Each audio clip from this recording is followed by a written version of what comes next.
Are we witnessing the end of an era? Untangling de-dollarizing. This idea that different countries are trying to move away from the US dollar.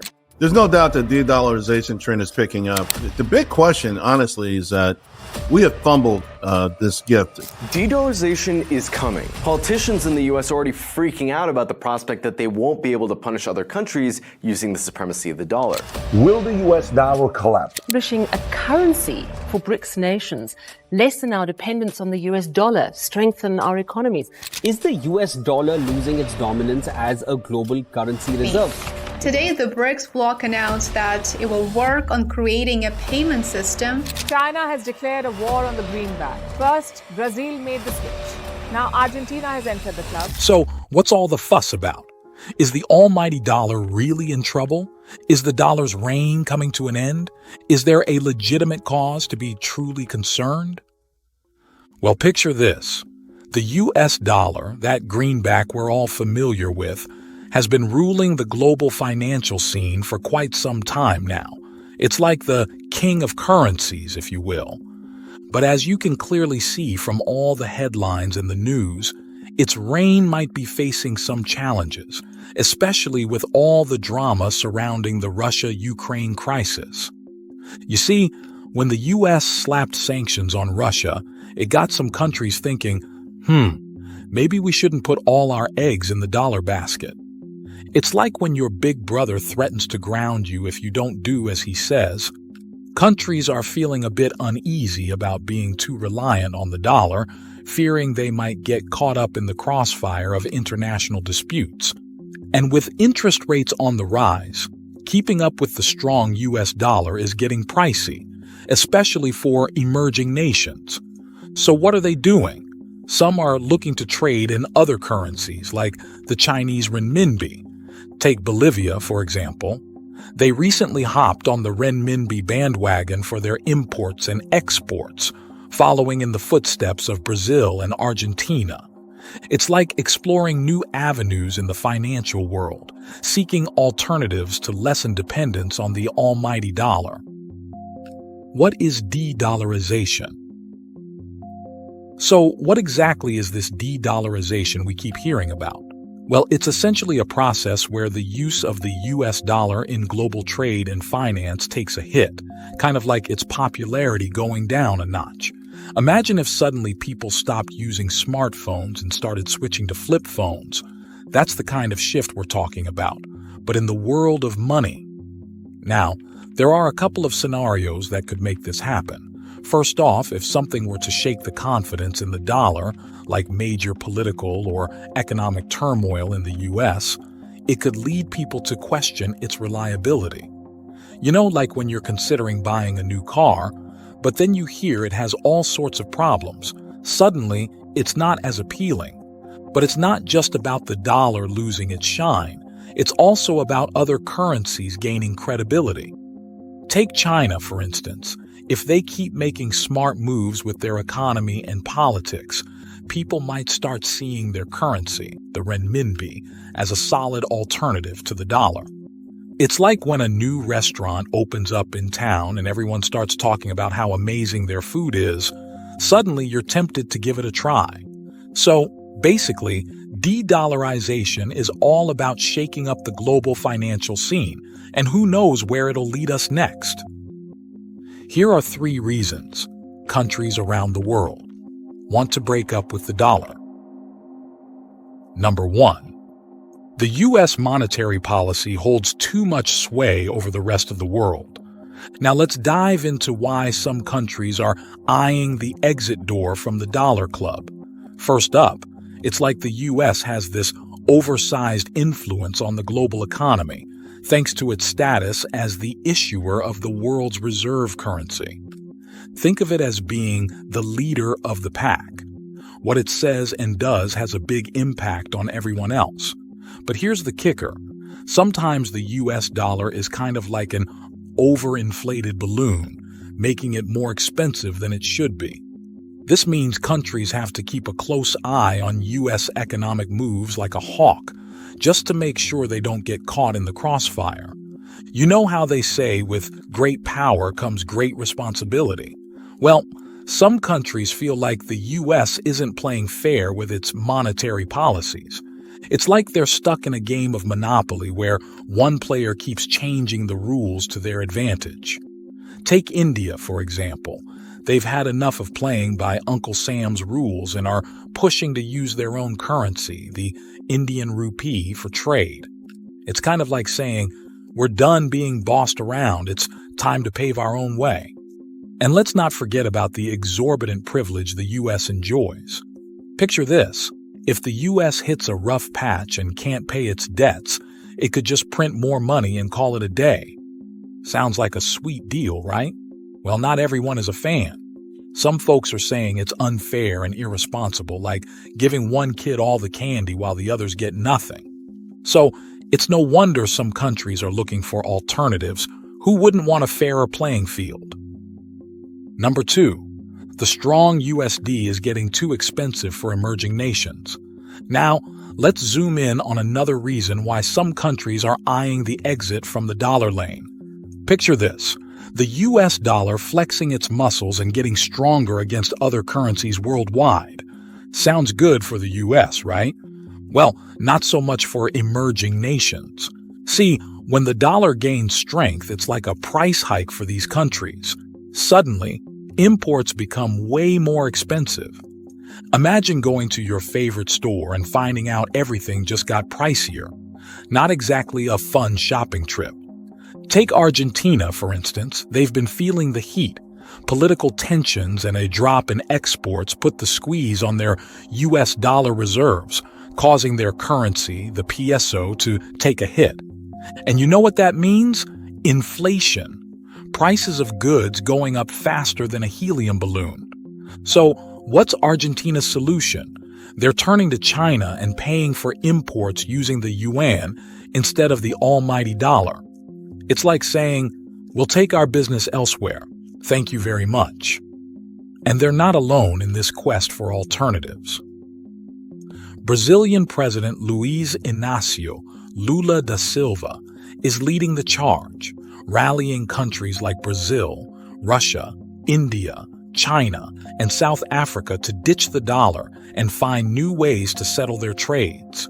It's like forming a new club where everyone's invited, except the US dollar. So, if the dollar keeps flexing too hard, don't be surprised if more countries start looking for ways to loosen its grip on the global stage. And number 3, global trade and oil demand is diversifying, putting the petrodollar at risk. Now let's unravel the third reason why countries are eyeing the exits from the dollar bandwagon. The global trade and oil markets are shaking things up, putting what's known as the petrodollar in a precarious position. So, what's the deal with the petrodollar? Well, back in the day, the US dollar snagged its spot as the world's reserve currency because countries in the Middle East like Saudi Arabia used it to trade oil. It was like a match made in heaven. Oil for dollars, a win-win situation. But here's where things get interesting. With the rise of the shale oil industry, the U.S. suddenly found itself swimming in black gold, becoming energy independent and even exporting oil. Sounds like a success story, right? Well, not so fast. See, this shakeup in the oil market could spell trouble for the dollar's global dominance. Why? Because if oil exporting countries start looking elsewhere to trade their black gold, the dollar's reign could be in jeopardy. And it's not just about oil, it's about relationships too. Take the US and Saudi Arabia, for example. They've had their fair share of ups and downs. From disputes over defense costs to tense encounters over human rights issues. It's like a roller coaster ride of international relations. With tensions simmering and the shale energy revolution shaking things up, there's a chance Saudi Arabia might decide to switch up its oil pricing from dollars to something else one day. It's like shaking the very foundation of the global financial system. Who knows where it'll all end up? Only time will tell. Brazil, in our hemisphere, largest country in the Western Hemisphere south of us, cut a trade deal with China. They're going to, from now on, do trade in their own currencies, get right around the dollar. They're creating a secondary economy in the world, totally independent of the United States. We won't have to talk about sanctions in 5 years because there'll be so many countries transacting in currencies other than the dollar that we won't have the ability to sanction them. There are reports of the bank preparing to launch new bonds that will be available in local currencies rather than in the United States dollars. This is yet another step towards de-dollarization. China has declared a war on the greenback. First, Brazil made the switch. Now Argentina has entered the club. First things first, 39 countries ready to join the BRICS in 2024. Egypt is actively supporting de-dollarization efforts. It has officially ditched the US dollar in its cross-border trade. And the other members of BRICS seem open to the idea. They too want to challenge the dollar's hegemony.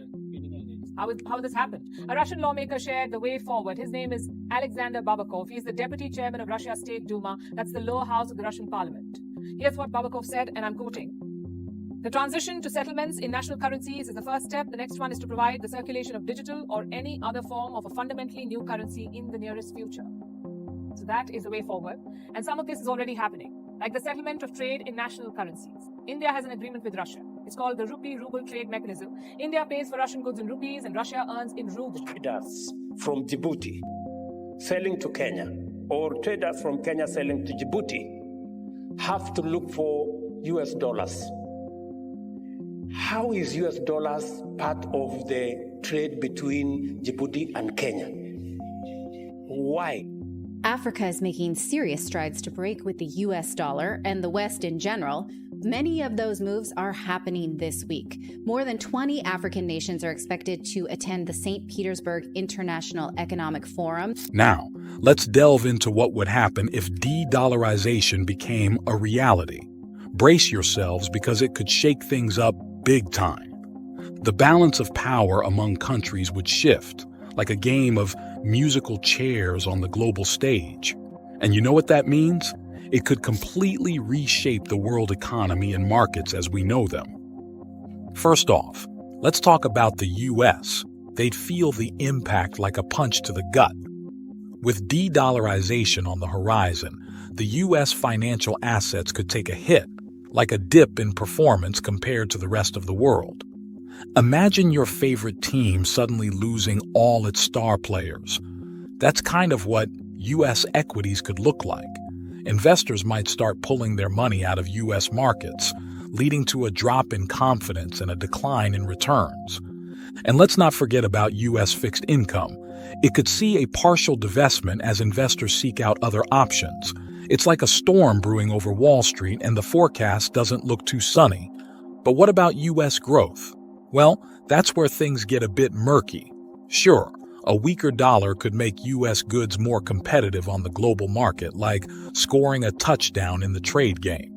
But on the flip side, it could scare off foreign investors, like turning away potential teammates. Plus, a weaker dollar might make imported goods more expensive, possibly stirring up inflation, not exactly a winning play. So, while de-dollarization might shake up the global financial landscape, the full impact on the U.S. economy remains uncertain. It's like trying to predict the outcome of a game before it's even started. Anything could happen. Now let's tackle the burning question on everyone's mind. Is dollar dominance over? Well, let's take a closer look at the facts to find out. First off, let's talk trades. According to a Bank of International Settlements report, a whopping 90% of international transactions involve the US dollar in some shape or form. That's like saying the dollar is the VIP guest at almost every party in the world of trade. It's everywhere you look. But wait, there's more. When it comes to foreign reserves, the dollar is still sitting pretty at the top spot. An IMF report tells us that the dollar holds a whopping 59% share of the world's total foreign reserves as of the first quarter of 2023. That's like being the reigning champ in a global game of financial chess. No one's close to dethroning the dollar quite yet.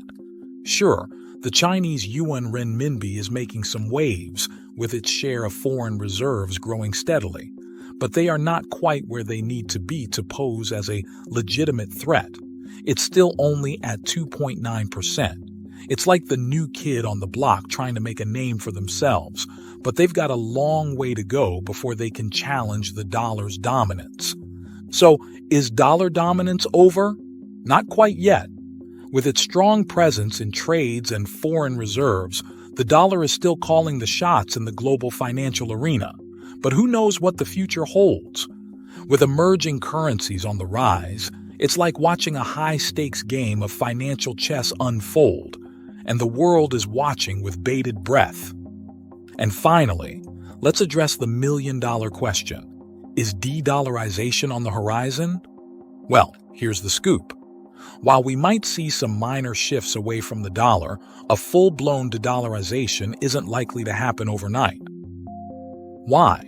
Because the dollar comes with some pretty sweet perks, like being widely accepted and having a global network of allies and partners.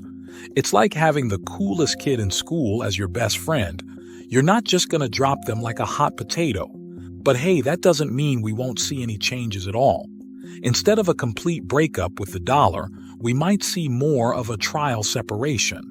Some countries, especially those not aligned with the U.S., might start cozying up to the Chinese yuan renminbi for certain transactions.